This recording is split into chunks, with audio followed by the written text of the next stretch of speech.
Voilà, l'enregistrement est lancé. Nous sommes lancés. Donc,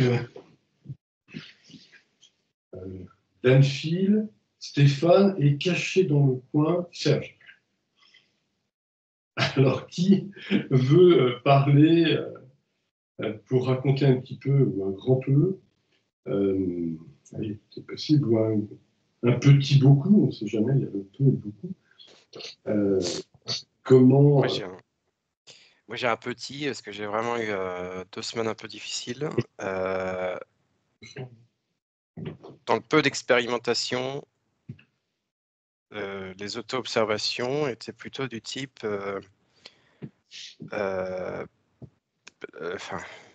une sensation de perte de contrôle du langage, un peu comme j'ai précédemment expérimenté quand je commençais à devenir meilleur en anglais et avoir l'impression de perdre mes mots en français. Encore une fois, j'ai peu expérimenté, mais sur cette expérimentation, une forme de vide intérieur est auto-observé. C'est très étrange. J'ai l'impression de démarrer une phrase, d'attraper la construction d'un mot, d'essayer de le changer, mais au moment de le changer, le vide et le blocage et l'arrêt de la phrase. C'est un peu l'observation, l'auto-observation. Pour ceux qui nous écoutent et qui ne connaissent pas encore, qui rejoignent la chaîne, qui écoutent de temps en temps, rappelons tout de même qu'il s'agissait de symétries intellectuelles, donc pouvoir, au moment où un mot jaillit en nous, pouvoir le changer par un terme symétrique, donc là le mot, le terme par exemple, et pour mettre un terme à la difficulté, avant de rebondir plus tard sur des asymétries. Mais bon, ce que tu expliques, ça revient d'ailleurs à ce que nous avait dit Laurent la dernière fois sur la question de blocage. C'est en effet une difficulté quand, là par exemple, je pratiquais de la gymnastique, j'en parlais juste avant avec Serge et Stéphane, et il est vrai que fournir l'effort de mouvements complètement inhabituels, même si ce sont des mouvements corporels qui demandent un petit effort, eh bien, s'il y a ce mouvement-là, puis ce mouvement-ci, puis ce mouvement-là, puis ce mouvement, bon, au bout d'un moment, on y arrive, mais au début, c'est très perturbant. Et là, c'est encore plus perturbant parce que ce sont des mouvements intellectuels, donc des mouvements de pensée qui jaillissaient de nous comme des automatismes, mais en déflagration. Par exemple, quand on marche, c'est toujours le même mouvement de marche. Donc, c'est pas énorme. À la limite, quelqu'un arrive, on lui jette un jet, hello, bon, tout va bien. Mais là, ce sont des phrases entières. C'est comme si on avait 15 gestes, marcher, 1, 2, 1, 2, plus le geste de la main, plus un coucou sur la tête qui s'incline, plus un clin d'œil. Plus... Et ça, c'est très difficile de s'apercevoir de tout ça et de se dire, à tel ou tel moment, je vais remplacer un mot par un autre qui lui soit à peu près symétrique. Donc, oui. C'est très taxant, en fait. Comme je suis dans une position professionnelle qui demande énormément de temps, et ça fait 2 mois, ça fait. La période en question a duré plus de 2 mois. L'épuisement physique et émotionnel lié à ça ajoute à la difficulté, puisque plus rapidement, l'ordinateur, il n'y a plus de mémoire, donc l'ordinateur arrête de calculer. C'est vraiment la sensation que j'ai, une espèce j'allais dire une espèce d'éteinte. C'est pas un mot, mais le mot représentant l'éteignement, je sais plus parler. Je le fais même pas exprès. Là, c'est pas par action spontanée. Je ne sais plus comment on dit le mot. D'éteinte. La machine s'éteint. La machine s'éteint. Voilà. La maigre contribution. C'est un apport, c'est très bien, parce que si on arrive à lancer la discipline dans peu d'années maintenant, dans le milieu universitaire, dans le milieu des grandes écoles, à partir de quelques-uns, quelques-unes, peut-être vous deux, justement, Amaury et Laurent ici présent, et puis nous trois, avec un Serge un peu caché là, qui de temps en temps opine du chef, mais tu ne le vois pas, et est complètement d'accord avec toi, eh bien, si on est 5, 6, 7, 8 à diffuser la neuroconnectique en termes de travaux dirigés, en étant chargé de travaux dirigés, voire chargé de cours, eh bien, la discipline, en effet, aura très besoin d'être nourrie d'expériences avec des essais-erreurs, avec des j'arrive pas, mais pourquoi est-ce que j'arrive pas? Oui, il y a telle ou telle raison, et que ça aidera ceux qui vont venir après nous sur cette planète, dans ces corps de grands singes sapiens, emprisonnés dans la matière carbonée et les bases azotées, zut alors.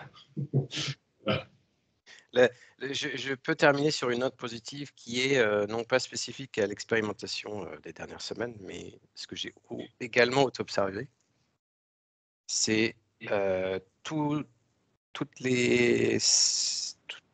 les TD par lesquels on est passé récemment se rappellent en moi, et même si on n'est pas spécifiquement sur une période de 15 jours, on ne travaille pas spécifiquement sur telle ou telle neurofonction, une habitude se forme qui est que j'effectue certaines des pratiques qu'on avait travaillées auparavant. Donc ça veut dire que moi, et non pas la machine, s'est entraîné et prend l'habitude de prendre le contrôle au-dessus de la machine, ce qui est rassurant. Parce que tu n'auto-observes pas les nouveautés du TD, du dernier travail dirigé, mais tu vas auto-observer ce qui est avant. Et ça, c'est vraiment bien. Parce que ça, on n'avait pas du tout l'habitude. Ta machinerie n'en avait pas du tout l'habitude. Un travail d'auto-observation qui est vraiment un travail très, très inhabituel. Et puis, comme je le dis régulièrement, tout ça s'installe petit à petit. Évidemment, dans un stress énorme travail, tout ça va s'installer au fur et à mesure. Ça ne peut pas tout de suite, sur un claquement de doigts, s'installer alors que tu travailles 24/24, 24 heures sur 24, et c'est difficile. Et je pense que tu t'en apercevras dans des moments de calme, et là, ça va venir. Ça commence dans des moments où on est bien, on travaille, parce qu'on va prendre du plaisir aussi avec ce travail. Changer un mot par un autre, c'est un choix, c'est une liberté qu'on se croit, donc c'est de la joie, c'est du plaisir. Et voilà, il faut le prendre comme ça. J'entends rien. Et on t'entend. Nous, on t'entend. Alors justement, c'est un phénomène que je voulais vous inviter à observer quand Isabelle réussira à allumer son son et à nous entendre. Ah, bon, très bien. Nous, on t'entend et maintenant tu nous entends. Alors, ce qui est très drôle, c'est que on avait un Serge qui s'était mis de côté, et puis soudainement, Serge parlant, quelqu'un en moi se dit, je vais recadrer la caméra pour qu'on soit tous les trois en équilibre devant ceux qui nous écoutent. Et c'est à ce moment-là qu'apparaît, c'est magique, hein, même au Moyen-Âge, on apparaît, clac, comme ça, apparaît Isabelle. Je trouve très intéressant parce que il y a un recadrage. Donc, on voit principalement deux individus ici sur la caméra pour cette vidéo, sur cette partie de la vidéo. Et on apercevait vaguement le troisième. Recadrage pour qu'on puisse apercevoir un de plus. Et au même moment, sur les deux qui sont dans la vidéo, donc Amaury et Laurent, apparaît soudainement une personne troisième, Isabelle, au même moment. Ah oui, c'est une affaire d'équilibre. C'est à toi d'avoir compris moi, mais oui. Donc, on peut se dire que la vie est sans cesse dans ce genre d'équilibre. On en perçoit peut-être un dixième de temps en temps, mais je souligne. Je voudrais rajouter aussi à Maurice, c'est aussi une question de rôle. Et pour l'instant, le costume est trop grand pour toi, et tu n'arrives pas à endosser le costume. au moment de ce rôle, lorsque tu travailles, lorsque tu es en interaction avec des collaborateurs, avec des clients, tout ça, c'est compliqué. Donc, le costume est encore trop grand. Mais petit à petit, tu vas trouver le bon costume, voilà, le bon rôle au bon moment. Parce qu'à chaque moment de ta journée, il y a un rôle, intellectuel, conceptuel qui est là et qui se joue. Et au fur et à mesure, on apprend, là je vais me répéter, on apprend à, comment je pourrais dire ça, à apprivoiser ce rôle. On l'apprivoise, il devient nous. Voilà. C'est pas une inquiétude d'ailleurs.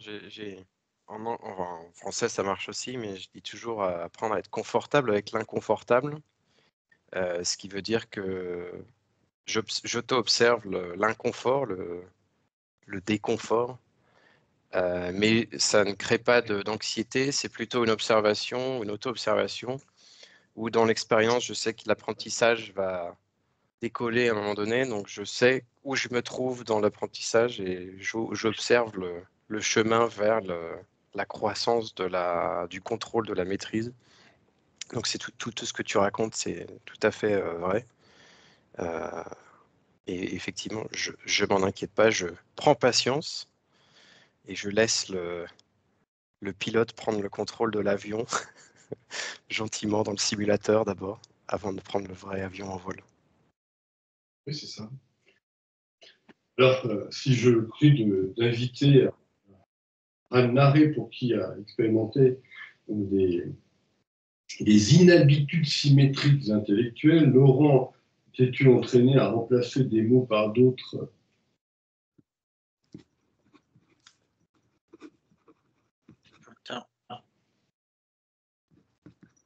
Oui, j'ai déjà essayé plus dans le cadre d'une éventuelle préparation de concours, mais c'est sûr que j'ai commencé à mieux conjuguer. J'espère pouvoir remplacer certaines phrases avec des phrases plus simples. Alors ça, c'est ce que j'ai fait depuis la dernière fois. Et j'ai aussi essayé d'expérimenter en changeant du côté du lit, par exemple, pour que je dors à gauche et pas à droite. Alors ça, c'est les choses que je fais principalement. Alors ça tu reviens sur un plan corporel. Ah, coucou. Ah, nous avons apprécié ton Pikachu. Okay. Oui, Alors, donc oui, on avait en effet ce rapport corporel, et ça on y reviendra peut-être plus tard, justement, au moment où on abordera les connexions neuronales, entre une attention qui peut se porter sur je change mon côté de lit avec ma compagne, par exemple, ce que tu viens de nous souligner, et en même temps, quels sont les mots qui se changent en nous, justement, dans ce moment de changement. C'est intéressant. Et même allons plus loin, encore plus loin dans le travail de neuroconnectique, quelles sont les émotions, motivations qui changent en nous quand il y a ce changement corporel et ce changement intellectuel. Bon, on y arrivera, mais en tous les cas, pour l'instant, je retiens surtout l'aspect, donc, évidemment, éminemment intellectuel que tu évoquais sur des changements de mots dans des phrases, voire des changements de phrases elles-mêmes. Alors, je me tourne vers Isabelle. Oui. Tu nous rejoins. Alors, est-ce que tu as pris le temps après ton récent accident corporel? D'ailleurs, il y a des histoires comme ça au Moyen-Âge, au XVIIe siècle. On considérait que le boiteux, c'était quelqu'un qui était plus sage que les autres parce qu'il boitait. C'est le célèbre Geoffrey de Perrac, qui, comte de Toulouse, et évidemment pas très aimé par certains, parce qu'il était très riche, mais surtout il était boiteux. Et symboliquement, quand on est boiteux, les Christos, c'est boiteux, non aussi, il me semble. Moi, j'étais plus dans la tradition française, XVIIe siècle et après. Bon, mais on peut remonter aux Grecs antiques, bien sûr. Histoire. Alors, Pourquoi est-il boiteux? il y a plusieurs choses Chose. choses, verbes, paroles qui m'ont fait réagir ce soir là, dans ce que je viens d'entendre. La première phrase que j'ai entendue vraiment, c'était apprendre à être confortable avec l'inconfortable. Et dans ma situation, c'est vraiment le cas. Donc, ça, effectivement, et les inhabitudes symétriques intellectuelles, mais aussi corporelles, puisque, comme le disait Laurent, bon, moi, j'ai l'habitude de mettre ma machine dans différents endroits du lit, en fait, de changer régulièrement d'espace de lit. Mais là, justement, du fait de mon accident et du fait que ma machine était abîmée côté gauche, je me sentais plus obligée de mettre cette partie gauche au bord du lit et donc d'en faire vraiment une habitude tant que ma machine était abîmée. C'est l'enfer. Oui, abîmée. Et du coup, ça me contraignait. Oui. Stéphane disait c'est l'enfer. Alors, C'est l'enfer, parce que tu as dit l'enfer. Ah, tu as dit l'enfer. L'enfer, Non, l'enfer. Surtout l'enfer, ce serait si son mari se trouvait à être cassé du même côté. Alors là, il y aurait une compétition. Non, laisse-moi le côté gauche. C'est mon territoire. Alors, moi, parce que lui, il n'a pas skié, il ne se sentait pas, il était trop fatigué après notre déménagement, et il s'est dit que sa machine ne survivrait pas. Et donc, il a été plus sage que moi. Et donc, mais c'est très intéressant parce que du coup, avec le témoignage de Laurent et le témoignage aussi d'Amaury, je me suis rendu compte que de mes inhabitudes symétriques corporelles me permettait de vraiment varier, on va dire, les sensations, et que là, du fait de ce blocage corporel, j'étais vraiment obligée d'être contrainte dans cette situation. Et du coup, évidemment, j'ai réfléchi à ça et au fait de rendre plus confortable l'inconfortable. Alors, Isabelle, il faut aussi te souligner, parce que tu as été un peu absente, que nous en sommes à la partie du programme qui n'est plus corporelle, mais intellectuelle. Donc, ce qui nous intéresse, c'est plutôt de passer du côté gauche, enfin, du côté droit ou du côté gauche du lit, entre guillemets, c'est-à-dire le lit confortable de nos pensées, qui est un peu comme le lit d'une rivière, avec les pensées fluides qui se promènent les unes derrière les autres, les mots qui se juxtaposent les uns après les autres dans des automatismes formels et parfois même fondamentaux. Et là, je te parle en ralentissant à toute vitesse dans mon cerveau les mots que je dis, de telle sorte que c'est du sens. Et précisément, l'idée, c'est de pouvoir, ce qu'on avait travaillé un peu avant, nous débarrasser des expressions automatiques telles que du coup, telles que chose, faire, tout ça, on remplace par des mots ayant du sens. Et l'idée de ce travail que nous avons donc effectué récemment, c'était de pouvoir symétriquement, comme on peut écrire de la main gauche et puis soudainement on se dit tiens, j'utilise la main droite, ou changer de fourchette, ou changer de stylo et se dire je prends le stylo de la main gauche, s'il est utilisé, bien, je vais le prendre dans ma main droite, etc. Eh bien, l'idée, c'est pareillement de me dire, il y a tel mot habituel, il y a tel type de phrase, où il y a tel type de raisonnement, où il y a tel type de concept dans mon cerveau qui apparaît tout le temps.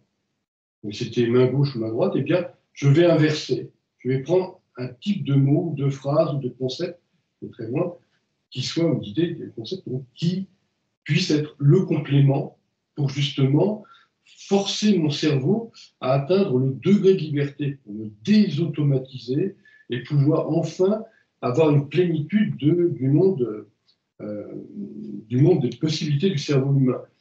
Tout récemment, là, je donne d'ailleurs un coucou à Jean-Pascal, à Mathieu, Amal et à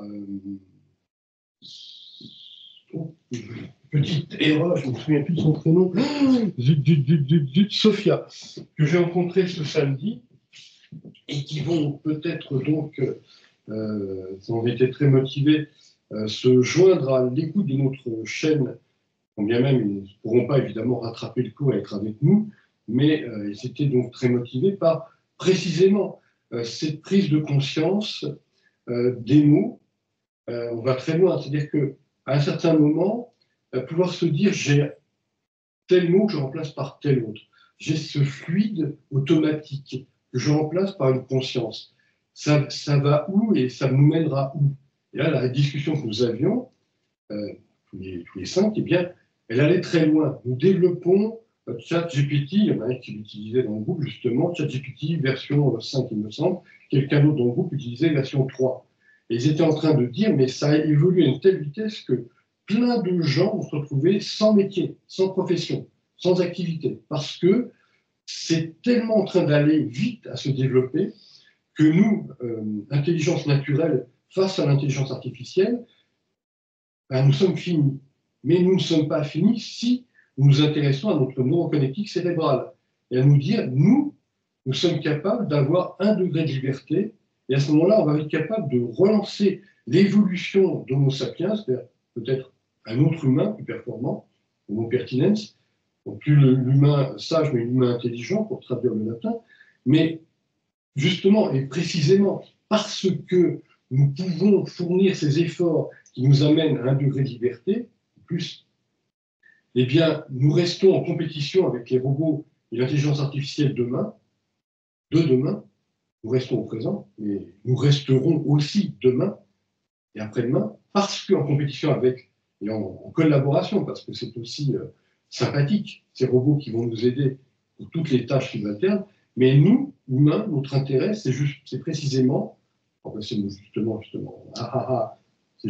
c'est précisément un effort de rester présent intellectuellement, mais aussi corporellement, on y reviendra, et motivationnellement, on y reviendra aussi, pour, face à l'intelligence artificielle, avoir notre place qui est dans 2 orientations.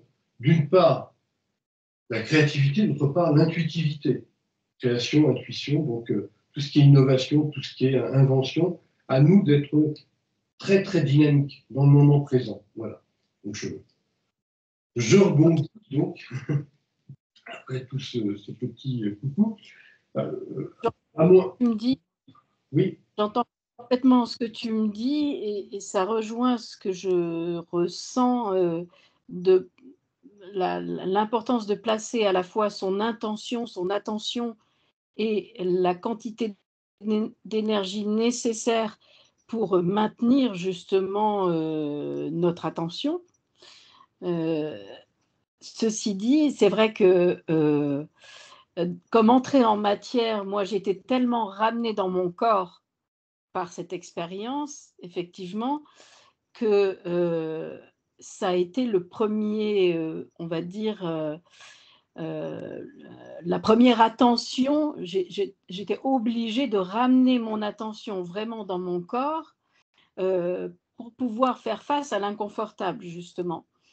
Et donc, du coup, pardon, encore pour cette phrase, de ce fait, pour ce groupe de mots, de ce fait, j'ai mis en second plan l'intellect pour pouvoir ressentir au départ exactement ce qui se passait dans mon corps, parce que en fait, les machines me donnaient un diagnostic que moi, je ne ressentais pas dans mon corps.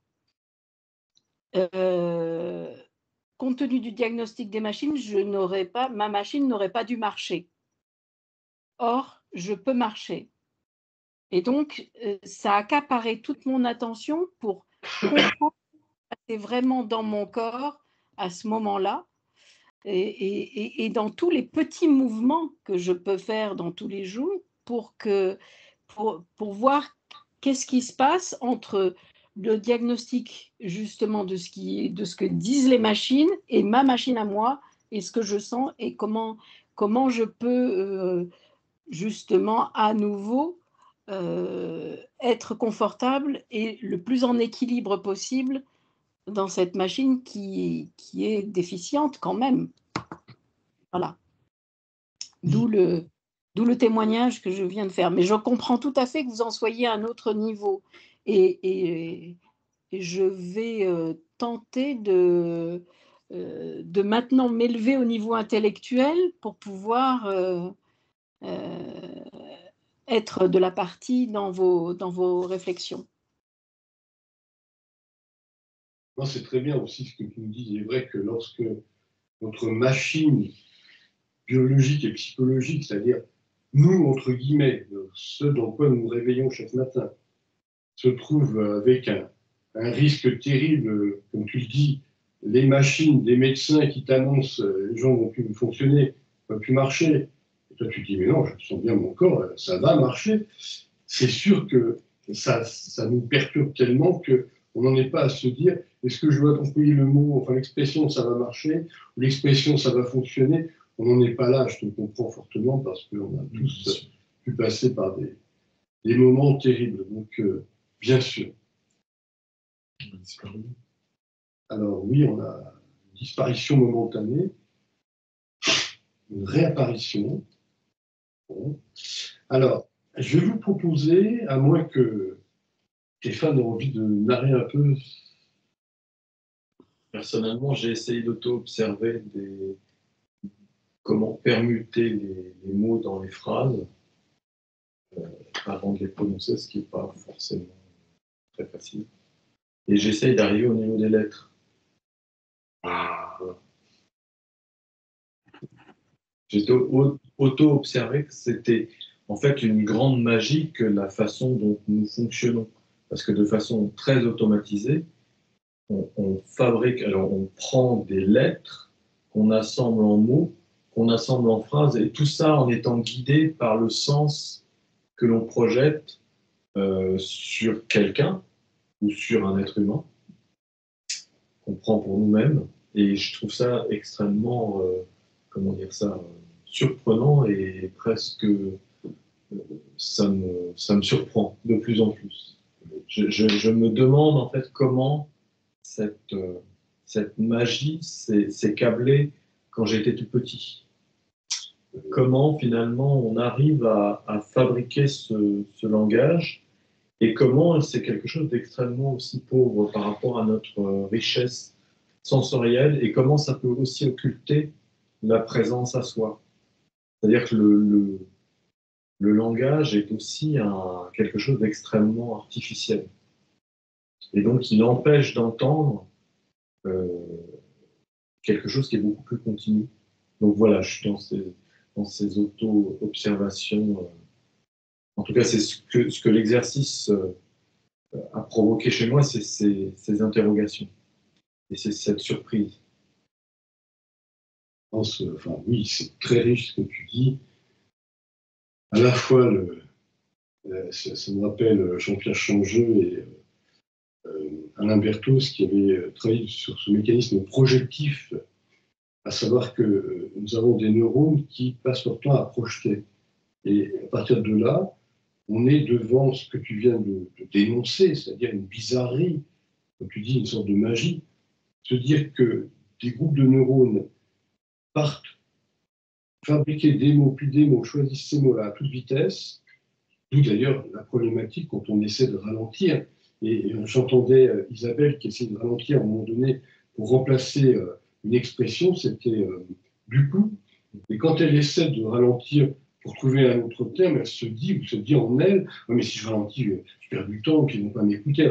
Bon, et soudainement, il y a n'importe quel mot qui jaillit à ce moment-là. On est tous dans cette même réalité, nous sommes tous là, prisonniers de ces mécanismes-là, et surtout, ce que tu montrais, Stéphane, c'est que finalement, c'était Pierre-Henri Guillon, justement, qui avait évoqué ça, notamment pour le système visuel. On est dans des finalités à très court terme, à ultra court terme. C'est-à-dire qu'on n'est pas dans un monde finaliste, on est dans un monde qui se découvre, qui s'explore. C'est très darwinien, le monde dans lequel on est.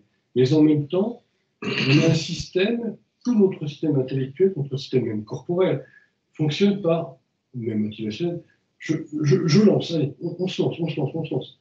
C'est très aberrant parce qu'on pourrait tomber, avoir des accidents sans arrêt, mais le système se renforce avec les années et est tellement bien renforcé que on sait que là on risque une chute, alors on va un petit peu à côté. Et finalement, on ne tombe pratiquement pas, excepté quand on arrive dans le grand âge, où là ça dysfonctionne pour de bon.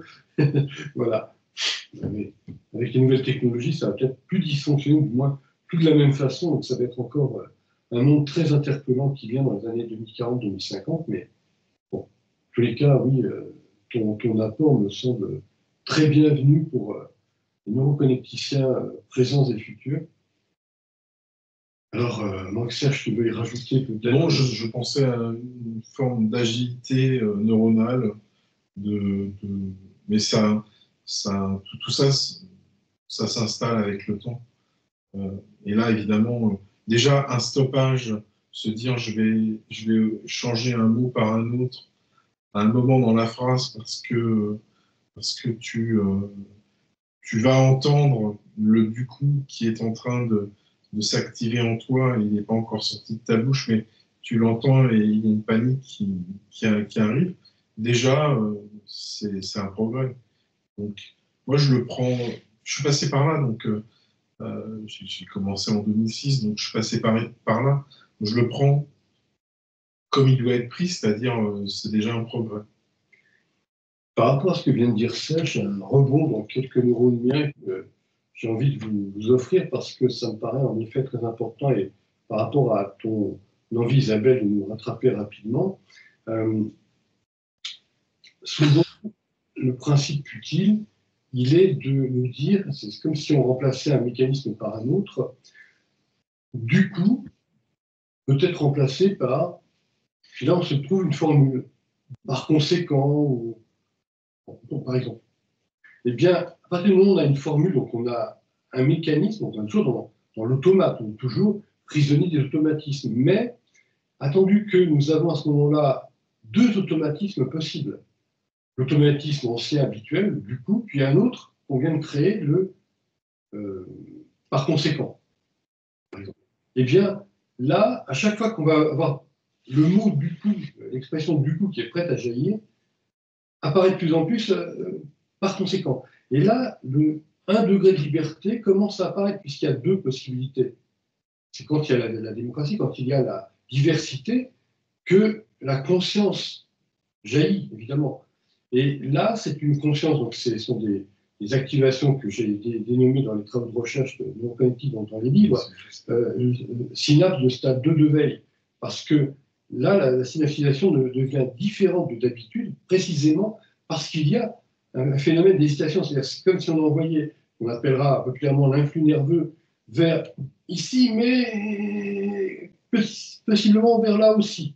Donc il y a le démarrage, il y a le début d'un mot, donc il y a quelques neurones, une couche 1 de neurones qui s'activent dans la région de Broca, puis soudainement, quand ça va arriver vers la couche suivante et les couches suivantes, bizarrerie, ces diverses neurones qui vont s'architecturer en assemblée neuronale, en groupe de neurones, sont soudainement amenés par ici ou par là, on change l'arborescence. Et ça, c'est extrêmement intéressant parce que c'est le début de la liberté, mais une grande liberté. Alors, c'est plus l'expression du tout venant, ça commence à devenir sérieux, on commence à choisir.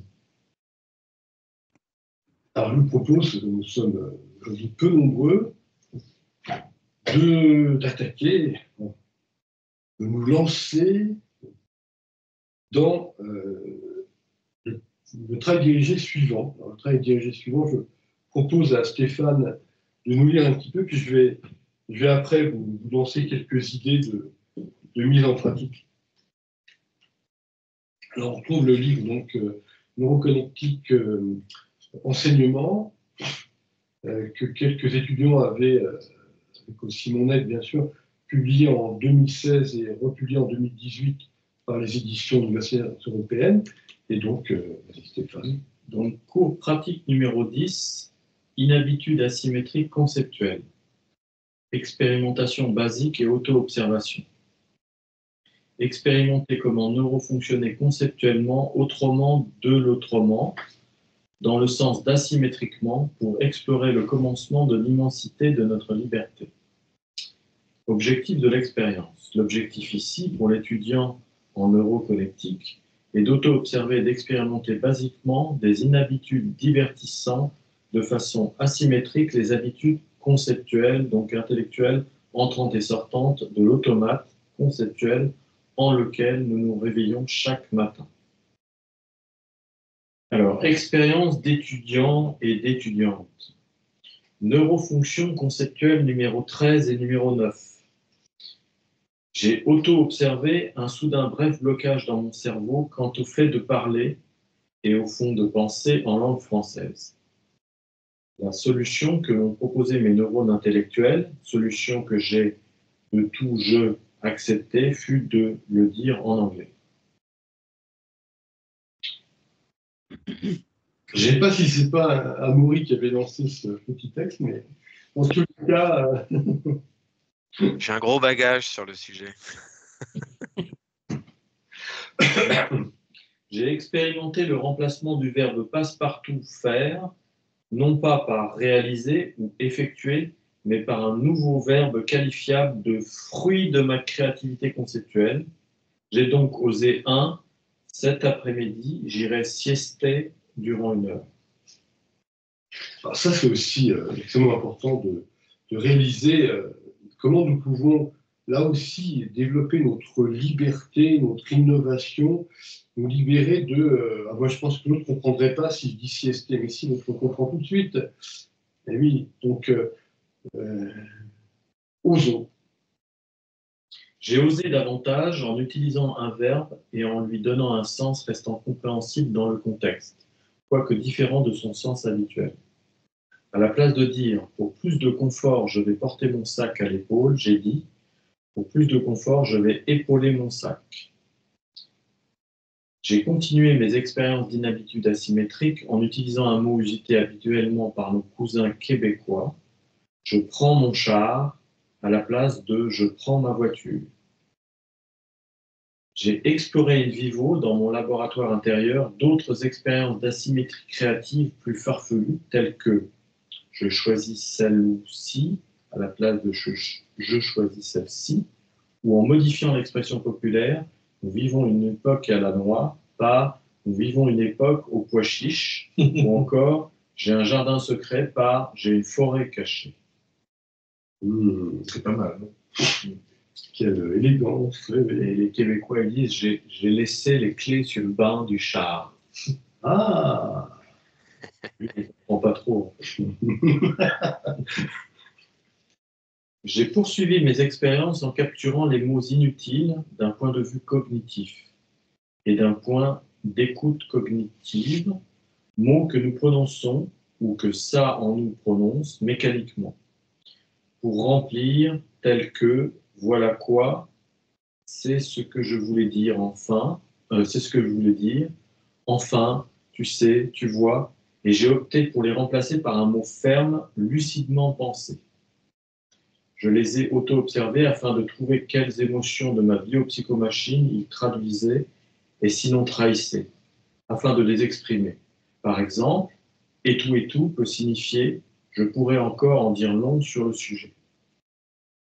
Je vous invite à arrêter là la lecture, mais en effet, c'est vraiment très riche de réaliser à quel point, à quel niveau, voilà, c'est le point, à quel niveau nous pouvons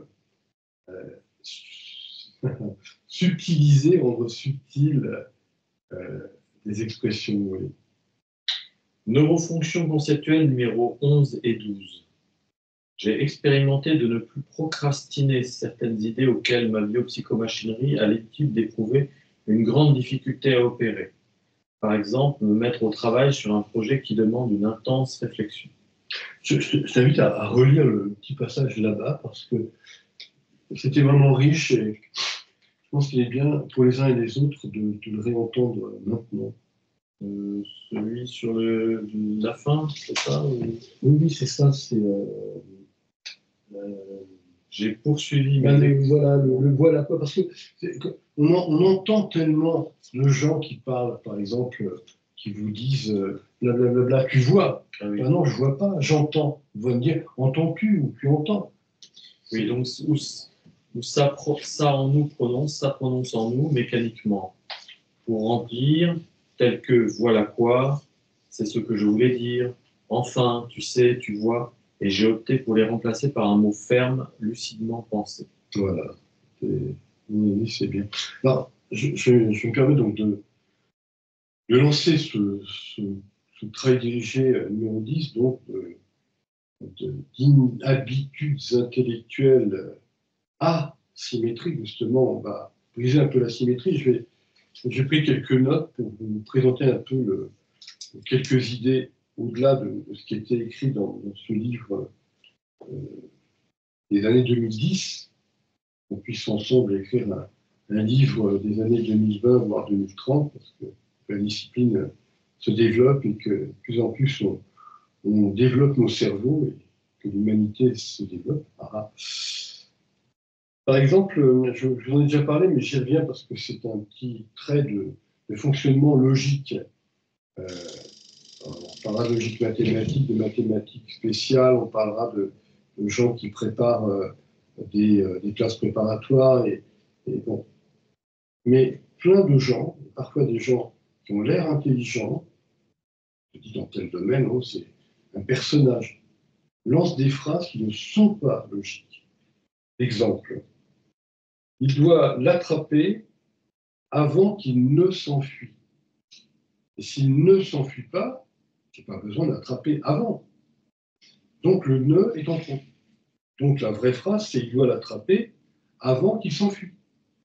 Et le problème est que la plupart des gens ne sont pas dans l'attention logique. Et précisément, ce qui devient intéressant, en termes d'inhabitudes intellectuelles asymétriques, c'est de pouvoir oser rentrer dans cette compréhension de la logique. On aurait dit François Jacob, la logique du vivant. C'est vraiment partout, c'est dans les mathématiques bien sûr, mais c'est aussi dans le geste corporel, c'est aussi dans le regard sur la vie, c'est partout. Et même dans le langage, bien sûr. Amaury, j'ai l'impression que tu es prêt à parler. Je souris parce qu'une une pensée émergente en moi de ma mère qui était institutrice, qui nous corrigeait tout le temps, le fameux tu utilises un conditionnel, donc on ne sait pas s'il va s'enfuir. Il y a des options, alors que si tu utilises après que, l'erreur que font les gens, c'est d'utiliser le conditionnel après que, alors qu'après que, ça s'est réalisé. Donc, il n'y a pas de condition. La condition, c'est soit réalisé, soit ne s'est pas réalisé. Donc, après qu'il s'enfuit, là, ça marche. Mais s'il s'est pas encore enfui, donc ça dépend si ça a été écrit au conditionnel ou pas. C'est là que la magie de la langue française torture les noms français, puisqu'il faut presque lire pour comprendre le contexte qui permet de déterminer le choix de la langue. C'est là que ça devient vraiment compliqué. Ah bon, je digresse, c'était juste. Et oui, et en plus, ça m'a fait sourire. Et en plus, t'as amené à sourire. Et en plus, dans ce cas-là, il y a un automatisme, et donc il n'y a plus de réflexion, il n'y a plus de raisonnement. Donc c'est l'automate qui reprend une phrase qu'il a entendue des dizaines de fois, et il ne sait pas qu'il y a une faute. Il ne sait pas, il faut, on va re-rentrer dans un réapprentissage parce qu'on va casser des fonctionnements automatisés mais même dans ces fonctionnements automatisés, il faudrait aussi que l'autre, qu'il y ait une bonne âme, qui nous dise, là, il y a une faute de français, il faut que tu ailles, retourne voir ce qu'il y a écrit dans le Becherel. Non, mais on en est là. Mais on en est là. Le Becherel, oui. La référence. Pour moi, c'est la référence. Je vais déjà aller voir si j'arrive à encore écrire Becherel sans faire de faute d'orthographe. Et oui, on en est là, hein, c'est comme ça. On en est à réapprendre. Réapprendre. L'automate nous a tués. Alors, osons nous libérer. Alors, nous avons des phrases toutes automatiques, du style, je ne sais pas, j'ai préparé un peu de crêpes pour le déjeuner. Pourquoi un, si nous sommes 4? Osons le 4. J'ai préparé 4 peu de crêpes pour le déjeuner. Et oui, alors, je sais que ça peut paraître vraiment bizarroïde, ces asymétries, mais elles sont vraiment jubilatrices, elles sont joueuses. Mais quelle libération, réaliser à quel point dans nos neurones, ça s'ouvre dans des possibilités énormes. Alors, évidemment, vous me connaissez souvent, ne pas dire à quelqu'un à qui je vais parler, on se donne rendez-vous pour dans une demi-heure, je ne vais pas lui dire à tout à l'heure, je vais lui dire à tout à la demi-heure. Ça, c'est important aussi. Alors, oui, j'exécute, je réalise un commentaire, c'est que, par exemple, je suis en relation avec des personnes qui sont chinoises et je m'aperçois que je réalise un effort pour mettre du sens dans les phrases que j'écris et que je dis, parce que sinon, la personne ne comprend pas. C'est-à-dire, par exemple, si tu dis... Non, au contraire. Je voudrais un petit peu plus en avant. Je voudrais un peu de crêpe. En fait, ça, logiquement, ça ne tient pas forcément. C'est-à-dire qu'il faut que la phrase soit logiquement valide pour que lorsque c'est traduit en chinois, ça fonctionne. Et donc, c'est assez difficile, c'est un exercice difficile et ça amène beaucoup de quiproquos. Absolument, de quiproquos et de à propos, oui. Parce que j'ai aussi expérience du monde chinois ou du monde japonais ou du monde taïwanais. Il est vrai que par rapport à des systèmes de pensée qui sont pour nous, qui jouent entre le français, l'anglais, l'allemand, l'italien, etc., voire même l'hébreu, enfin des langues, ou même l'arabe, des langues qui peu à peu ont pris des mots les unes aux autres et semblent comprendre à demi-mot ce qu'on dit et retrouve contextuellement. Mais dans des langues comme le chinois ou le japonais, là c'est complètement différent. Et si en effet on dit on en prend un peu, bah, c'est-à-dire c'est peu, on en prend peu. Bah, sers-toi un peu, on en prend un tout petit peu, je m'avais dit me servir peu, alors on sert peu. On n'a pas compris que ça voulait dire prendre un temps que tu veux. Alors c'est... Oui, absolument. Et c'est très bien aussi de se retrouver confronté à des êtres humains avec d'autres cultures qui nous obligent à ce que disait Serge un peu avant, justement, à reformuler, presque à renaître, en réaction à ce que disait Amaury, mais oui, à renaître sur un renouveau de notre langue, de notre capacité de penser. Alors, je vous donne un petit exemple aussi qui m'a paru extrêmement intéressant et qui méritera peut-être... Isabelle qui lève la main. Oui. Ah, Déjà, dans les pays francophones, il y a beaucoup de différences pour habiter entre la France et la Belgique. Si je vous dis par exemple, je vais valser avec la vadrouilleuse, qu'est-ce que vous comprendrez? Je ne sais pas valser avec la vadrouilleuse. Là, en fait, j'utilise 3 langues francophones différentes et le français de France ne comprendra pas ce que je veux dire. Parce que si je dis je ne sais pas valser avec la vadrouilleuse, pour un Français, ça veut dire je ne peux pas passer la serpillière. Ah, oui. La vadrouilleuse en canadien, c'est la serpillière.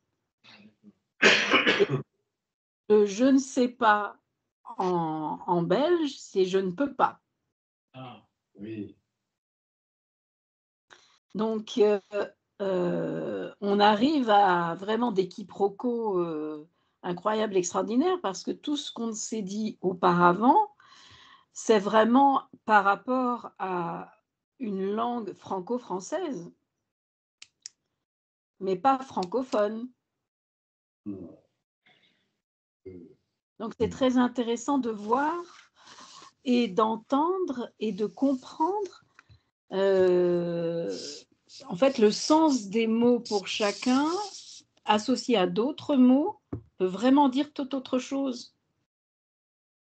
Qui aurait pu penser, en fait, moi j'ai appris que la vadrouilleuse c'était la serpillière quand j'ai été confrontée au Canada à vouloir trouver dans un magasin quelque chose qui correspondait à une serpillière et que je ne trouvais pas. Et quand je prononçais le mot serpillière à la personne à la vendeuse, elle ne comprenait pas. Et donc j'ai dû mimer l'action pour qu'elle me dise « Ah, une vadrouilleuse !» Et là, elle a compris de quoi je parlais. Et pourtant, on est en français, entre guillemets, on parle français. Et pour elle, pour la vendeuse, une serpillière, c'était peut-être pour aller dans les champs et couper le blé, une petite serpe. Pourquoi pas? Peut-être. Oui, on n'est pas là dans la réflexion, mais très clairement, elle ne comprenait pas ce que je lui disais. Je crois que Laurent, oui, si tu as... Oui, vas-y, oui. Laurent, Et il est figé. Ah oui, Laurent. Figé. Ah, Ça y est. est-ce que tu peux nous parler que tu le Oui, alors sur le même thème, souvent en Angleterre, quand on dit le jeudi prochain, ça veut dire le jeudi de la semaine prochaine. En français, je ne suis jamais sûr si le jeudi prochain, c'est le prochain jeudi, le jeudi qui vient, ou si c'est le jeudi de la semaine prochaine. Je suis pas sûr. J'ai eu le problème. C'est pas tout le temps. C'est peut-être pas forcément totalement vrai. J'ai eu le problème, le fameux, justement, c'est pas assez précis. Donc, moi, j'utilise jeudi cette semaine ou la date du jeudi, comme ça, il n'y a aucun doute. Ouais, je pense qu'il y a aussi des problèmes en anglais à ce niveau-là. Il faut toujours dater précisément. Plus on est précis, compris, parce que on est content pour tous les deux, parce que Laurent, qui est à demi français, à demi anglais, mais qui est installé en France, et Amaury, qui est entièrement français, mais qui est installé en Bretagne, et comment tous les deux, dans vos cerveaux, il y a ces prises de conscience dans les deux langues, et ça, c'est interpellant, en effet. Alors, je reviens sur une terminologie.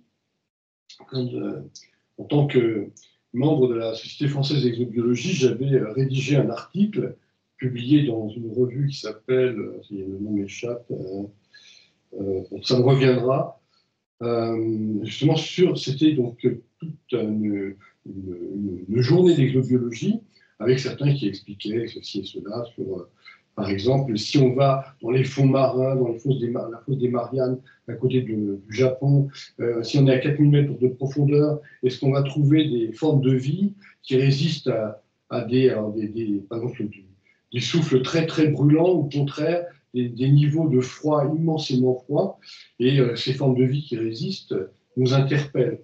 Et on évoque évidemment aussi le contraire, des gens qui sont partis sur Titan, explorer, et qui s'aperçoivent que sur les diverses couches de stratosphère, parce que sur Titan c'est immense, c'est 6 fois l'atmosphère qu'on a nous sur Terre, et donc quel type de molécules peuvent se construire, quel type de vie pourrait apparaître.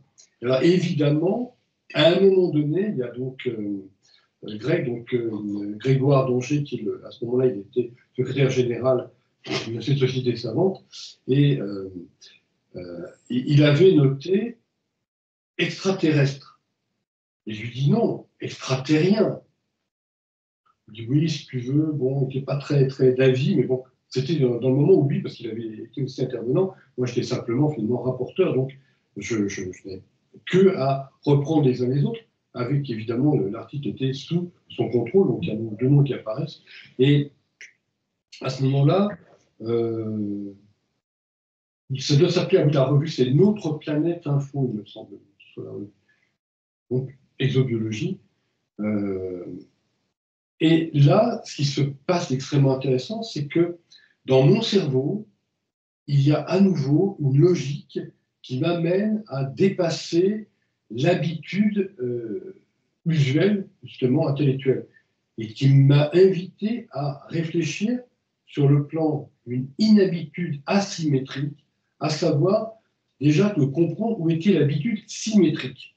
L'habitude symétrique, si je parle d'un extraterrestre, je vais donc penser à un terrestre, mais un terrestre s'oppose à quoi? Soit à un maritime, si je suis un géographe, soit si je suis un théologien, le terrestre va s'opposer au céleste.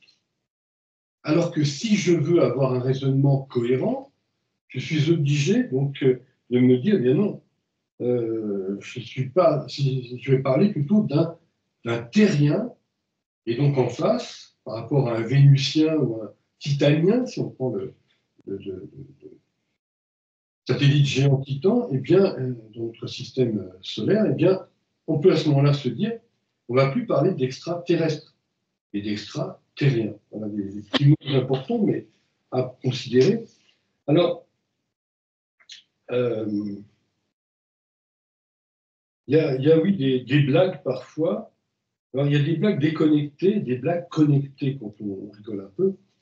Alors, on peut dire, blague déconnectée, au train où va la vie. Ou, enfin, quelqu'un qui parle comme ça, puis on dit, ah oui, un train peut en cacher un autre. Ah ah ah. Mais en soi, on pourrait penser, qui veut nous narrer son expérience? Qui silence? Et ça, c'était la dernière fois que nous étions ensemble, je me suis auto-observé dans mon mécanisme intellectuel parlant assez rapidement. Je vous avais lancé à ceux qui étaient présents ce jour-là, qui silence? Donc personne n'a parlé. Et voilà, est-ce que je me disais, ah oui, personne n'a parlé, il y avait un silence. Et je trouvais ça très drôle parce que quelqu'un en moi avait observé une ou deux fois que lorsque je proposais, allez, exprimez-vous, il y avait un grand silence. Et donc, mon cerveau, ça revient à ce que disait Stéphane un peu avant, mon cortex intellectuel a lancé le mot silence, parce que j'étais sûr que là non plus, personne ne parlerait. Et, alors, là aussi, un petit détail, mais dans nos correspondances habituelles, puisque notamment Stéphane qui nous évoquait à l'oral et à l'écrit, nous écrivons à quelqu'un, et très souvent, alors je regrette que Constantin ne soit pas avec nous ce soir, parce que Constantin a souvent ces courriels qui se terminent par cordialement. Je ne parle pas, évidemment, je vais en parler après, du bien cordialement, mais pour l'instant déjà, prenons l'adverbe de manière cordialement ou amicalement, ce qui ressort tout le temps. On a l'impression d'être dans une espèce de prison rituelle, comme si on ne pouvait pas penser autrement que cordialement ou amicalement. Moi, ce qui me paraît intéressant, c'est de jouer. Et parfois, j'écris du joyeusement, aimablement, interrogativement, exclamativement, organisationnellement. Osons nous libérer de ces quelques mots. Alors, dans la foulée, oui, un petit plus, c'est que beaucoup de gens commettent une erreur. Alors, je l'ai écrit à quelqu'un, mais je ne sais pas, non, ça va être très long. Je retrouve, alors je vais essayer de chercher dans ma mémoire, parce que j'avais fourni l'effort de chercher des rapports. Ah, si je sais où je vais trouver en quelques instants, parce que c'est extrêmement intéressant. Beaucoup de gens expriment d'une façon tout à fait automatique, de vrais robots, c'est terrible, l'expression justement bien cordialement, bien amicalement, par exemple.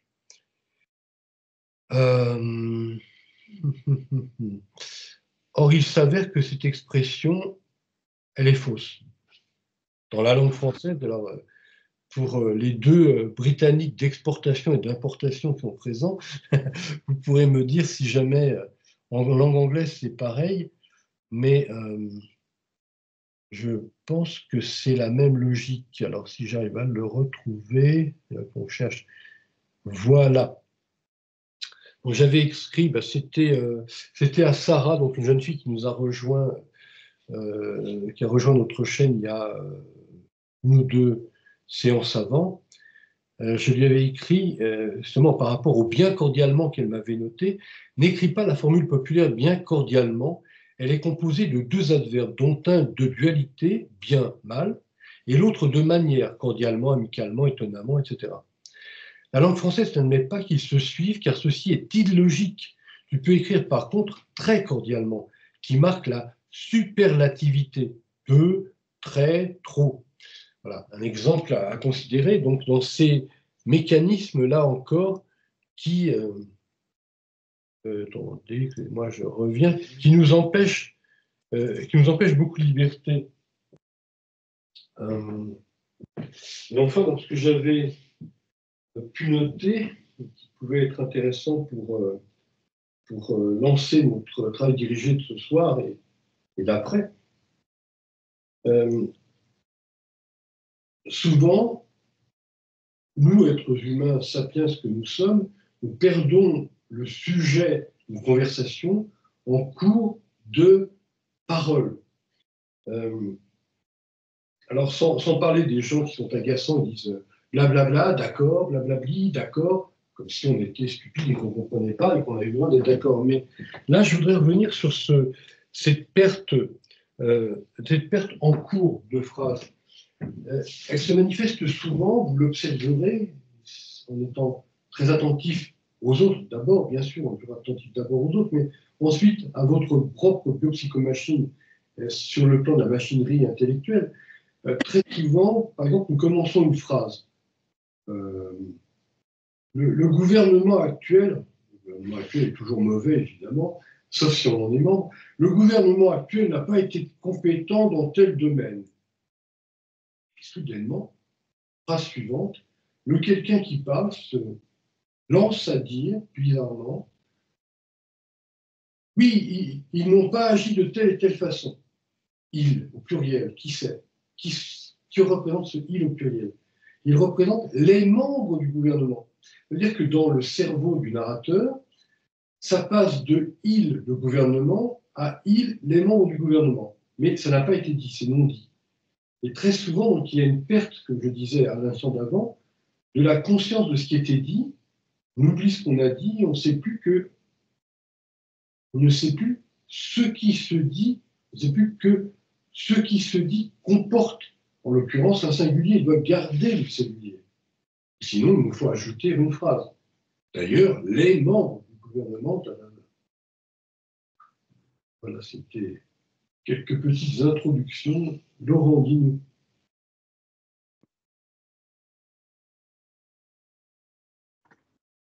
Ah, le son ne fonctionne pas, Laurent. Nous ne t'entendons pas. Le son est coupé de ton côté. Le son est coupé de son côté. Oui. Oui, Laurent. Et c'est bon. Oui, j'ai retrouvé le son. Alors, deux digressions sur la langue anglaise. Ce qui est intéressant, si c'est quelque chose extérieur, comme le gouvernement, c'est toujours they, c'est toujours il, avec un S. Et deuxième digression, ce qui est intéressant, c'est souvent pour terminer en lettre, on dit meilleurs vœux, best wishes, tandis qu'en langue française, ça c'est vraiment uniquement lors d'une fête comme Pâques ou les vœux de la fin de l'année.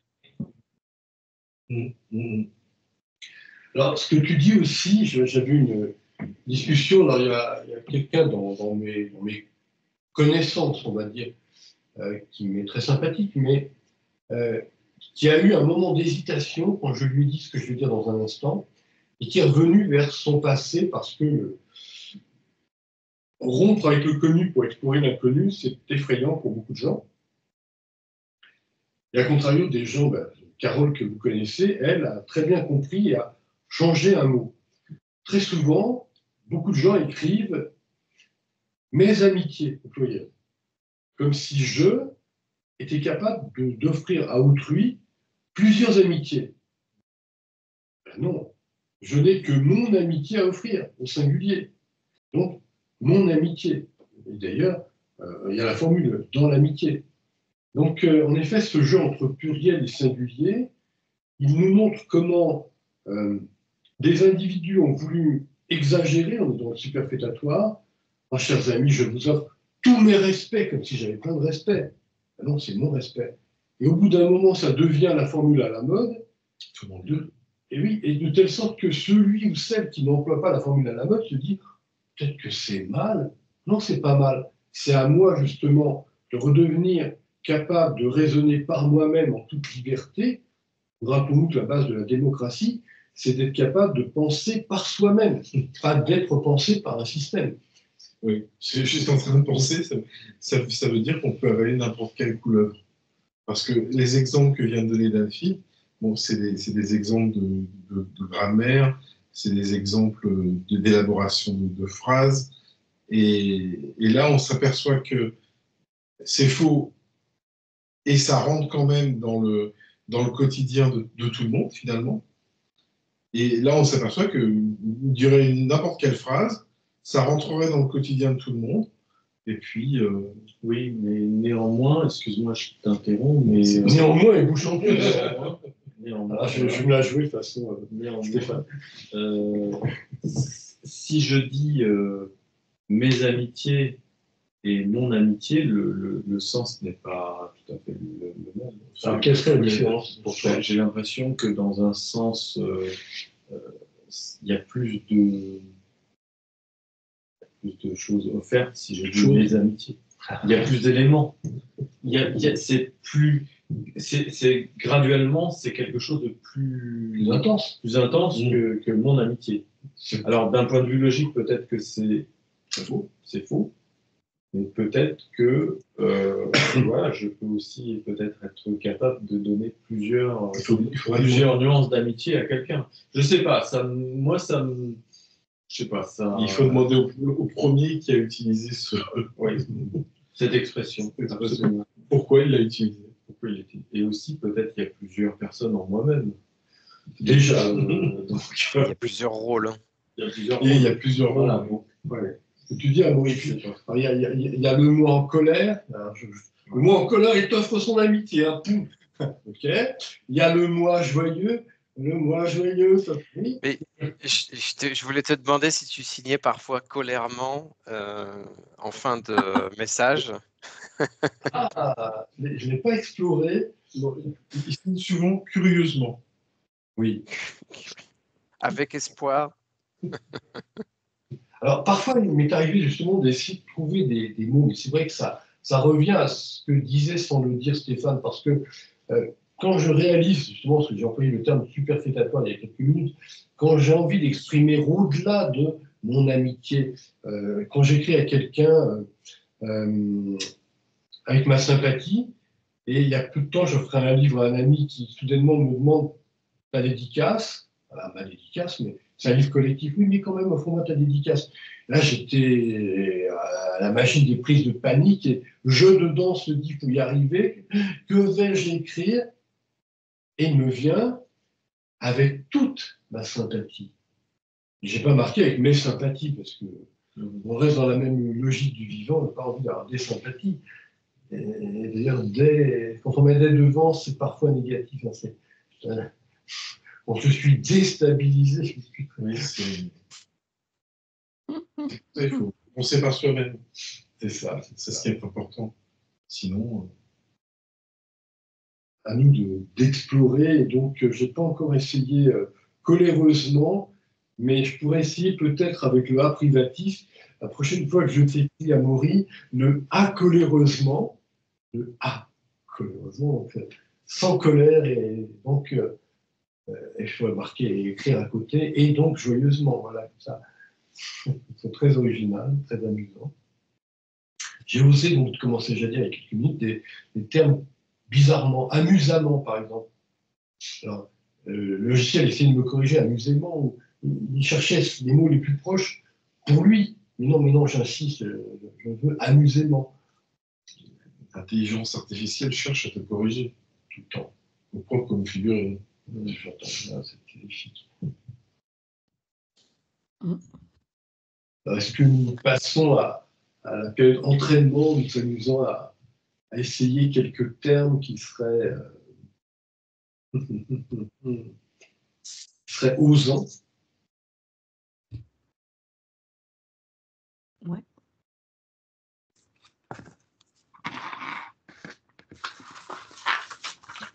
romaine, c'est ça? Le terme romaine.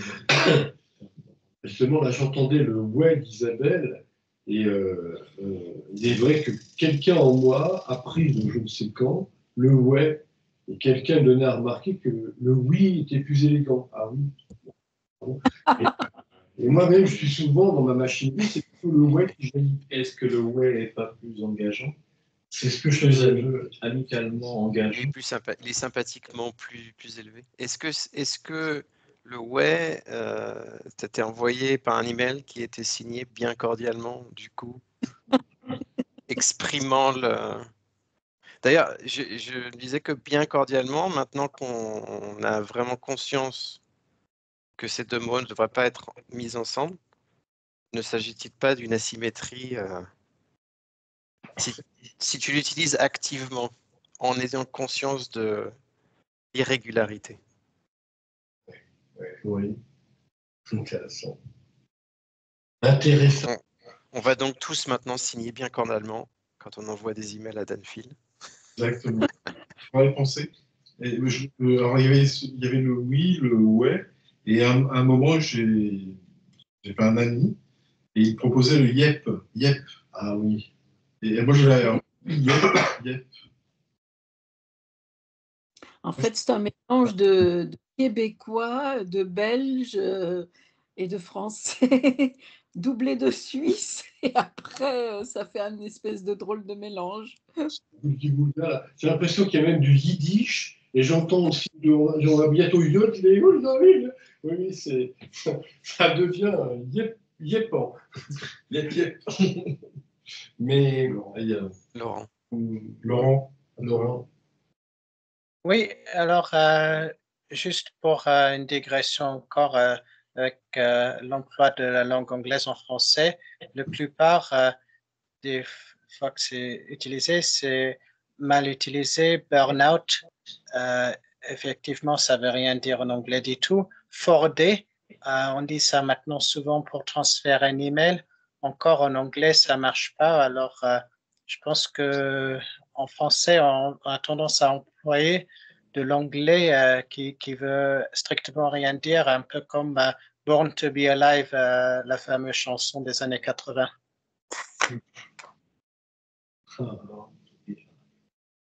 Ah oui. Merci Laurent pour cet apport, en effet, c'est terrible. Mais en effet, osons ne serait-ce que ce petit mot de la fin, l'adverbe qui termine souvent un courriel, et à la place de amicalement, cordialement, soudainement, un étonnamment, Mal cordialement. Moi, j'ai essayé au travail de ne pas signer, tout simplement, d'enlever complètement parce que c'est une forme de rituel. Donc la symétrie de mon côté, c'est d'enlever le rituel de ne pas signer. c'est plus rapide. Si on y réfléchit, à quoi ça sert j'envoie un email, j'ai donc mon nom en titre, les gens savent que c'est moi. Bon, ça sert à rien de mettre mon nom dans la réponse. Et a priori, je suis pas un méchant personnage, donc en général, c'est assez cordial, sauf si je dis justement méchamment ou très énervé, signé Amaury. Et donc, je me suis dit récemment, pourquoi signer et pourquoi ne rien mettre finalement? C'est juste une option. Alors pour le ne rien mettre, ça, je n'aurais pas de position à On a des fois quelqu'un qui va juste mettre tout à fait son signature. Du fait maintenant que tout se fait presque par Teams, c'est un peu comme si on signe un texto. Ça devient rédhibitoire en fait. Il y avait un très bon sketch d'ailleurs dans une série que je recommande qui s'appelle Brooklyn Nine-Nine, où l'un des personnages est très old school et il envoie plein de messages textes et à chaque fois il signe cordialement avec son nom dans des textes et les gens lui disent mais tu n'as pas besoin de signer. Donc c'est marrant parce qu'il y a une asymétrie dans l'approche. On n'utilise plus la signature dans les messages textes Et donc, si quelqu'un utilise une signature, les gens sont légèrement étonnés. Alors, cependant, je reste évidemment. Là, tu nous parlais, Maury, et tu rebondissais, Laurent, sur la notion de texte d'intérêt professionnel, mais dans un certain cadrage. Mais pour des textes d'origine plus personnelle, ce qui m'étonne, c'est précisément les gens qui vont me répondre. J'en avais parlé récemment dans un moment de travail dirigé entre nous. Si je suis Daniel Philippe, il y en a qui vont écrire simplement à Daniel. Il y en a aussi qui prennent Philippe. Et je me dis, si je ne signais pas Daniel Philippe, et même en signant Dan Phil, j'en ai qui sont capables de me répondre, ça arrive plusieurs fois, à nouveau Philippe. Et je me dis, ils n'ont pas compris justement que l'être humain qui est là se signe lui-même, s'exprime lui-même. Donc il y a quand même nécessité, pour moi personnellement, du moins, comme je l'ai dit avant sur le plan personnel, peut-être pas sur le plan professionnel, mais sur le plan personnel, d'être dans la capacité de se présenter soi-même. Sinon, les autres nous transforment en ce qui leur plaît, c'est-à-dire les automatismes, évidemment. Et là, c'est dans le cas d'une lecture inattentive. Celui n'a pas été jusqu'au bout, peut-être. Il n'a même pas lu Daniel Philippe. Il est resté avec son Daniel. J'ai connu aussi, Serge, dans le sens de ce que tu dis, même à l'oral. Alors, c'était une vieille dame italienne qui vient d'un bon milieu, très exubérante, et elle m'appelait tout le temps Jean-Philippe. Mais on est dans le même principe, c'est-à-dire que le cerveau est prisonnier du passé, prisonnier du connu. Il n'arrive pas à se libérer pour explorer l'inconnu. C'est assez problématique. Donc, alors, quand je parle d'une vieille dame de plus de 80 ans, ça va. Voilà, je vais dire, c'est bien en forme, elle parle beaucoup, elle est bien réveillée, admiration. Mais il y a des gens, ils n'ont pas du tout 80 ans. Ils ont 50 ans, ou parfois même moins. Le cerveau est déjà c'est du Déliquescence. Comment? En déliquescence. Voilà, merci. Je cherchais un terme qui montre que ça dégoûte la confiture. C'est dur à placer ce mot en soirée. Tu vois? Et voilà. Alors, dans le même genre de choses, je me suis rendu compte que, toujours pour faire... Isabelle, remplace-nous la chose dans le même genre de comparaison entre les différents langages francophones. En franco-français, on dit bonjour, quelle que soit l'heure de la journée. En belge, on dit bon matin. En anglais, on dit good morning. Quand on ne dit pas hi, on dit good morning and good afternoon. Et en français, toute la journée, c'est bonjour. Et quand on arrive à une certaine heure du soir, on dit bonsoir. Il n'y a pas de différenciation, en fait, du moment de la journée. Sauf si on signe bon après-midi à la fin, mais au départ, quand on dit bonjour monsieur, madame, etc., on ne dit pas bon matin ou bon après-midi. C'est plutôt le premier contact où on dit bonjour. Oui, après, c'est bon après-midi. C'est plutôt lié à la relation, c'est-à-dire si tu contactes une personne pour la première fois dans la journée, tu vas dire bonjour même si c'est l'après-midi. Donc c'est plutôt une interface de politesse, de mise en relation, de mise en lien. Moi je l'interprète plus comme ça. Donc contrairement à la signification du jour, je l'interprète plus comme un mot de premier contact de la relation. Et il y avait pire autrefois, au sud de la France, tu avais les gens qui venaient te serrer la main, ils te rencontraient, et ne te disaient pas bonjour, ils te disaient adieu. Oui, ils arrivent vers toi, ils te serrent la main, ils disent adieu. Oui. Mais en japonais, Ohayo gozaimasu, konnichiwa, konbawa, c'est pareil. Bon matin, bon après-midi, bonne soirée. Donc je pense que c'est universel d'avoir ces trois distinctions, mais par contre, ce que vient d'ajouter Stéphane. Il y a le mot précis, mais avant, il y a le mot de salutation générale. Oui, mais en rapport avec ce que vient de dire Stéphane, moi j'utilise bon après-midi alors que j'ai pas vu la personne le matin et je vais utiliser bon après-midi. Je ne vais pas utiliser bonjour quand c'est l'après-midi. Enfin, ça dépend. Mais j'ai souvent bon après-midi. Et ça, c'est parce que je suis rodé à la précision. la machine est rodée à la précision. Donc, Clôture un entretien. Mais quand tu vois la personne, quand tu vas à sa rencontre, un Anglais va dire, en fonction du moment où c'est good morning ou good afternoon, et un franco-français va dire bonjour, alors qu'un Belge va dire bon matin ou ah, hello, ça va, c'est différent. Nous, on a complètement généralisé avec le mot bonjour en français. Mais là, tu es dans le langage oral. Mais dans le langage écrit, souvent j'ai recadré gentiment, notamment des jeunes gens qui marquent sur un courriel le moment où ils sont dans leur vie à eux. Par exemple, quelqu'un ou quelqu'une m'écrit le soir, il me marque bonsoir. Je lui réponds oui, mais si je le lis demain soir, c'est bien, c'est bonsoir. Et si je lis demain matin, autant m'écrire le mot général, justement, bonjour. donc, je suis pas totalement d'accord avec ce que tu dis parce que le bonsoir te précise à quel moment il vient t'écrire. Donc, c'est pas tout à fait juste ce que tu viens de dire. Alors, je t'explique mon raisonnement de justesse. Et bon. Quand j'écris à quelqu'un, je n'écris pas à moi-même, je n'écris pas pour moi-même, j'écris pour l'autre. Donc j'essaie d'être dans l'autre qui va lire. Pour moi, l'autre qui va lire, il sera lecteur à tout moment, on sait rien, matin, soir, en plein milieu de la nuit.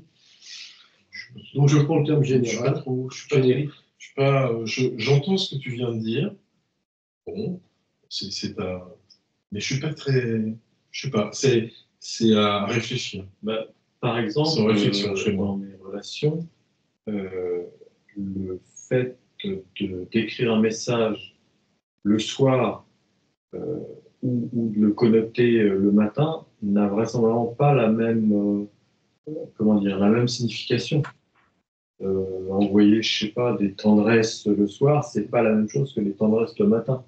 Il y a une vraie coloration qui est liée au moment où l'on envoie le message. On est dans des cycles lunaires, je sais pas, les fréquences sont pas les mêmes le matin. C'est pas la même chose si tu écris un message à 5 heures du matin ou si tu l'écris à minuit. Mais alors là, par rapport à ce que disait Amaury un petit peu avant, et justement, je lui disais, tu as eu un propos qui correspondait à ce que disait Laurent, justement, un propos sur le domaine professionnel. Moi, je venais sur le domaine personnel. Et là, ce que tu nous dis, c'est le domaine amoureux, évidemment. Pas forcément amoureux, mais relationnel, au sens relation profonde. Ah, tu veux dire, ou amical. Il y a il n'y a pas de neutralité dans comment dire ça, dans le moment d'envoyer un message. Enfin, pas pour moi. Tu veux signifier à ton ami ou à ton amoureuse, il est 5 heures du matin, je pense, je m'émeus de toi, je pense à toi, je t'écris, il est 5 heures. Je vais couper court. Danfield, il n'utilise jamais le bonjour ou le bonsoir au tout début de ses écrits. C'est toujours cher ou mon ami. D'accord. Donc, il y a jamais. Donc, effectivement, lui, il ne rencontre jamais ce problème. Alors, si, parce que très souvent, les gens sont cadrés par Internet. On est toujours dans des automatismes dans notre cerveau. Donc, la mode, c'est dire bonjour, c'est d'écrire bonjour. Alors, on va être poli, on commence par bonjour. Oui, c'est exact. Alors, je trouve ça un peu trop automatisé. Et donc, j'ose le cher un tel. Et si l'autre était sur du bonjour, je ne vais pas le choquer, cher un tel, virgule, à la ligne du dessous un peu plus loin, bonjour, en exclamation. Ah, bonjour. J'ose le bonjour quand Oui, même. mais pas directement. Non, exactement. Parlez. Que dis-tu, Isabelle? Laurent veut parler. Merci, Laurent. Merci. Je voulais faire une digression sur le mot au revoir. Faire. Est-ce que au revoir, Attends, je voulais ce faire. n'est au revoir, c'est pas un mot qu'on emploie correctement parce que la plupart du temps, les personnes qui me disent au revoir, c'est des personnes que je vais plus revoir. Là, c'est adieu alors. Oui, je pense que non, au revoir, oui, il devrait dire adieu, exactement. Ils ne savent pas forcément qu'ils ne vont pas te revoir. Je ne sais pas. Ça laisse ouvert la possibilité de se revoir. Ouais, au revoir, c'est Si on dit adieu, c'est un peu, comment dire, c'est un peu, ça coupe la relation. Ouais, c'est une coupure. Ça coupe la relation. C'est dramatique. C'est ça, c'est dramatique. L'adieu est dramatique. C'est probabilistique alors. Il y L'adieu a est des dramatique. chances de se revoir. Les chances sont proches de 0, mais quand même. Personnellement, ma machinerie dit toujours à bientôt. Mais bon, c'est la machinerie qui est positive. Ouais, bien tard. Ah, Est-ce qu'on se revoit tôt alors? ah, bravo. Ça, c'est bien. Bravo. Mais il est vrai que je pensais en allemand ou en chinois, par exemple. En allemand, Auf Wiedersehen, c'est au revoir. En chinois, Tai Tien. C'est à la revoyure, hein, c'est ça. C'est ça, c'est Tien, c'est voir. Tai Tien, c'est-à-dire, exactement, on va revoir. Sehen dans Auf Wiedersehen, Sehen, c'est revoir, c'est voir, pardon. Donc c'est souvent cette idée. Oui. Là où c'est incorrect, c'est au téléphone. De dire au revoir, puisqu'on ne se voit pas, on est au téléphone. Exact. Alors, c'est là qu'on peut À se entendre, du coup. se entendre. Oui, absolument. À bientôt, c'est plus neutre dans ce cas-là. Ça peut être ou à la revoyure ou à s'entendre. Oui, mais en même temps, Isabelle, je serais de l'avis de ce que vient de dire Serge. L'importance, et ce que disait Amaury avant, l'importance de la précision. Et justement, des cas de précision. Par exemple, Amaury, c'est très drôle. Comment dit-on à plus tard, on peut avoir à plus tôt. Il y a une formule, je n'arrive plus à la retrouver dans ma mémoire pour l'instant, mais À très tôt. À tantôt. à tantôt. Tantôt. Oui, alors ça existe dans certains pays aussi. Au Québec. Oui, mais bon, ça va me revenir, mais le tôt, le tard, je trouve que c'est intéressant d'être dans la précision parce que. C'est à tout à l'heure, à la demi-heure. Tout à la demi-heure, oui. Tout à la demi-heure. Je trouve que c'est beaucoup plus intéressant d'être précis, quitte à choquer. Moi, j'ai choqué des gens plusieurs fois. Mais après, je sais que je leur offre un début d'once de liberté. C'est un cadeau immense parce que dans leur cerveau, même si eux se disent, celui-là, il est bizarre, mais dans leur cerveau, ça se dit, enfin un peu de liberté, on sort de la prison, youpi, parce que le petit mot, je n'ai pas de mot sur le bout des lèvres, mais si reprenons ce que venait de dire Amaury, alors l'écoute à la place du voir, eh bien l'écouter à la place du voir, au revoir, par écrit, souvent j'écris à ta relecture, et je précise, comme on dit, à ton écoute, à ta lecture, comme on écrit à ton écoute. Et je le note évidemment pour que mon interlocuteur comprenne ce langage étonnant, inhabituel. C'est un petit peu comme je citais Geoffrey de Perrac, qui avait des mots qui ont précédé la Révolution française, dans l'idée de dire faut abolir l'esclavage, faut respecter les gens, faut arrêter les tortures. Bon, on se dit, il est bizarre celui-là. Et on lui dit à un moment donné, mais vous êtes un personnage hors norme, c'est pas normal. Et il dit non, je suis simplement le premier. parce que le monde va évoluer tôt ou tard vers cette prise de conscience, ne serait-ce que par rapport au robot dont je parlais un petit peu avant. Se dire, je n'ai pas envie d'être dépassé par le robot, je vais donc donner ce qui est humain. Et ce qui est humain, très humain, c'est très nietzschéen ce que je dis là, c'est précisément d'être capable de se libérer en osant ces mots étranges.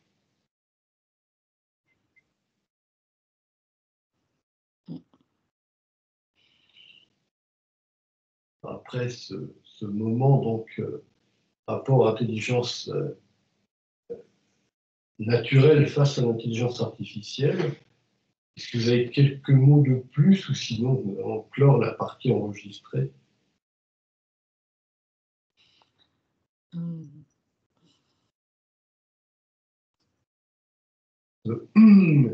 Qui voudrait dire... À la revoyure aux téléspectateurs.